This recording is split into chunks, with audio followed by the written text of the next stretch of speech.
Sean Diddy Combs, guilty. Let me tell you what he's guilty of. Let's talk about what makes this man, Sean Diddy Combs, at the government, the federal prosecution against this man. For the last 9 weeks, we've had the ridiculously salacious, over-dramatized, clickbaity / entertainment reporting on the Diddy trial, on this guy facing life in prison. And I think he's guilty.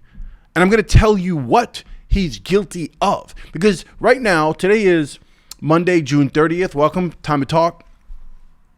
Let's get in. Let's get in for some black coffee. Today, Monday, June 30th, the jury is getting their jury instructions to deliberate this case. And all the closing arguments have done. All that was finished and wrapped up last week. So we've had, a 7-week prosecution did their case, and then 2 weeks with the defense doing their case, and it's all been wrapped up last week. So today, jury is going to deliberate. We could get an actual verdict, a real guilty or not guilty verdict, as early as today. Who knows? Later on this afternoon, we shall see. Will be today, will be tomorrow. Are they sick of this whole thing? Or they want to, are they tired of seeing the freak offs? So some of them, whatever.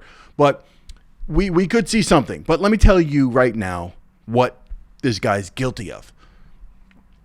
Sean Diddy Combs is guilty of being a man who puts hands on women. He is a control freak. He is a just domestic abuser. Okay, he's a person who doesn't get his way, or he lashes out. He's screaming verbal abuses and physical abuse on weaker people, usually women.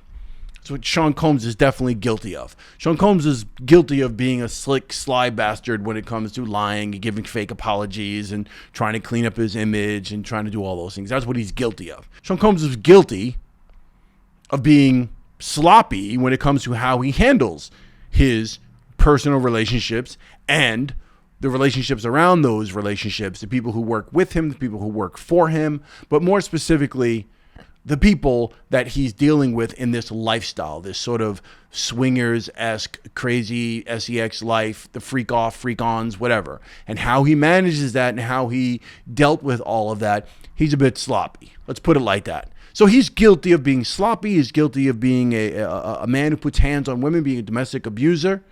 And that's what Sean Diddy Combs is guilty of. Now, the prosecution's making the case. They have made the case, or I shouldn't say they've made the case. They have tried to make the case, and they have been presenting the case to the jury and to the world at large, that this man is guilty of sex traffic, racket RICO, a criminal enterprise with a bunch of different people working for him in his interest for this enterprise to commit criminal activity. And I tell you that they have not even, I don't even think they've come close to making the case.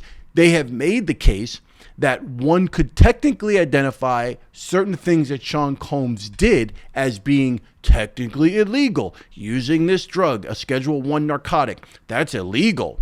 Having a Schedule I narcotic bought to you for your personal use, that's illegal. Having other people use these illegal Schedule I drugs, that's illegal. Providing your date, providing the freak off people with these substances is illegal. Buying all that baby oil could possibly be construed as illegal, right? Hoarding. Right? I'm being a little cheeky there, but the prostitution charge. Were there instances where we could technically say that these men were being paid directly for their sex work, and he had one come out from out of town, and he arranged certain things, or his people, the various minions that worked around him, helping to orchestrate all this stuff, that they had these male sex workers? Some of them, one of the more famous ones, the Punisher, wasn't even an sex worker. This wasn't an escort. He was a dancer, right? But they did sex, sexual acts as alleged in the actual, or shouldn't say alleged, they were shown freak-off videos of the actual action. But what these people did was perform in these private situations.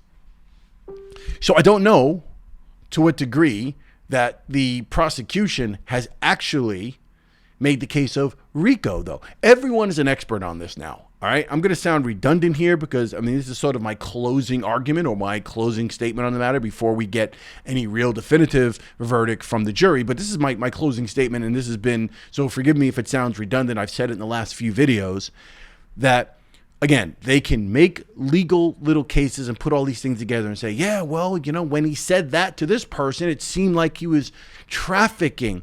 The situation with Cassie, situation with Jane Doe, aka victim number 2. These were consensual adults in a situation, in a lifestyle that is not necessarily the lifestyle of conventional people, people who traditionally have relationships that way, right? But there are plenty of people who do. So I'm not judging, and we should not be judging this, right? But this is a lifestyle that these people signed up for. This is a lifestyle that they were part of. The whole idea of getting into hotels and having these freak offs and having voyeuristic stuff and exhibitionist stuff, and Cassie and Jane Doe having multiple men run through them, different nights. All these things were consensual situations that did not have anything to do with a criminal enterprise. Please remember that, criminal enterprise. He orchestrated his personal life in a particular way that most people do not do. Most people are not down with that.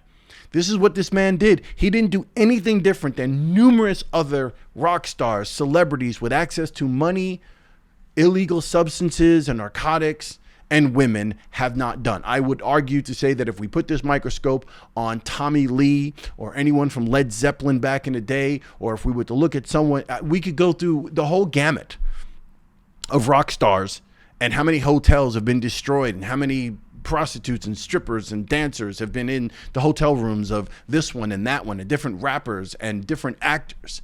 If we were to put a microscope on that and say, well, they would all be guilty of RICO.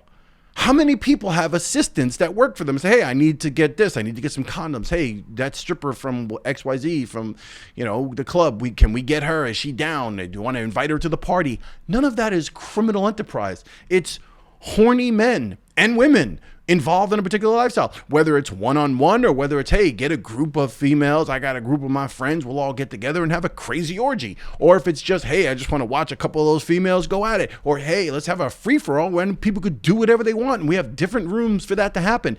That is actually an entire industry. It's not RICO. It's not RICO. They have not convinced anyone with a real brain, right, that doesn't see through this.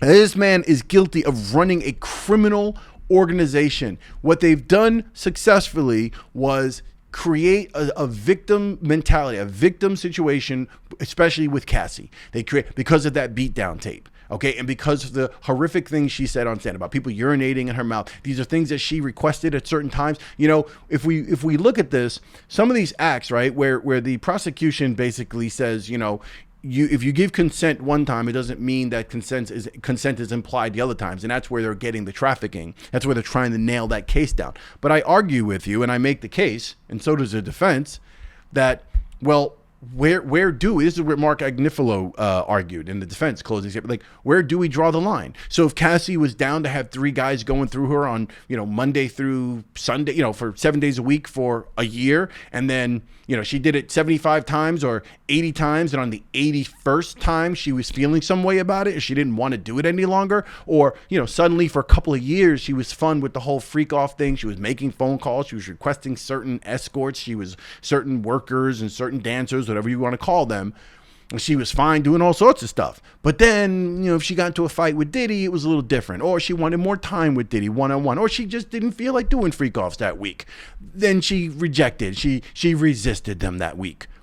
Where do you draw the line between this is a girlfriend in a relationship pleasing her boyfriend, and this is what people do. People do plenty of things in the relationship, especially in bed or wherever you choose to do it, where it's not necessarily your thing, but hey, your woman likes it, so that's what you do for her. Or, she likes this and that, but you usually draw the line somewhere, right? I've spoken on this before. There are things that my wife might decide, hey, one day, for whatever random reason, and clearly I'm just making this up, but for whatever random reason, my wife was like, hey, let's get a dog to join us. Like, I'd probably divorce her if she even thought such a crazy thing. But at the end of the day, if I didn't divorce her, like, that would be off the table, off the limits for me. I wouldn't be like, oh, sure, I'll do it to please you. If you do something to that degree to please your lover, your mate, You're consenting in something. You're basically making your own moral judgment. Your own character is allowing something to take place that you have determined is not so bad. These women were involved in a lifestyle with this man. This man has a certain lifestyle, and it's nothing different, nothing short of what tons of other people are doing. I would argue to say even outside of billionaires and celebrities, there's plenty of people who get down like this. He did not orchestrate a criminal enterprise. I'm sorry, he did not. These were isolated incidents in different hotels and different things. The people working for him were part of his staff. They're part of his enterprise in terms of Bad Boy, in terms of the Diddy empire. This is a hardworking black businessman who built himself up out of nothing and became highly successful. And if you don't see that there is some sort of conspiracy behind taking this man down and putting him in a jail cell during his trial and not letting him even be home, like he was like like he was a real gun-toting criminal rapper who's already shot a couple of people. I mean, really, it's ridiculous that he was even in jail during the length of this trial and wasn't with his family. He offered assets. They offered money, cash. They offered the ankle bracelet, monitoring, security. He was going to pay for security to be in his home, outside security, outside of his, and they still locked him up. If you guys don't see that there's clearly intent by the government to put this man under the ground, if you don't see that, you don't really belong commenting on the actual trial and what he's guilty of and not guilty. And I know plenty of you out there are just like, he's guilty, he's no good. I agree, he's guilty and he's no good of a person when it comes to his relationships and how he handles his girlfriends. That's not your business. That is not your business. That is not my business. It's certainly not criminal. And if it is, none of these women ever called the cops. They called lawyers. Years later, they were calling attorneys. None of them ever. It was never a situation where, whether it was Mia or Jane Doe or Cassie or anyone else that was named in this, there was never a situation where someone said, I'm calling the police. It's never happened. He hasn't had a domestic abuse charge put on him. It's not like he's, Sean Penn or these other actors and people, rappers who literally have had the cops called on them and they have a record of assault. They have a record of domestic abuse. There are plenty of cases where the cops were called. No one ever called the cops on Diddy because they were so petrified of him. This is a ridiculous case.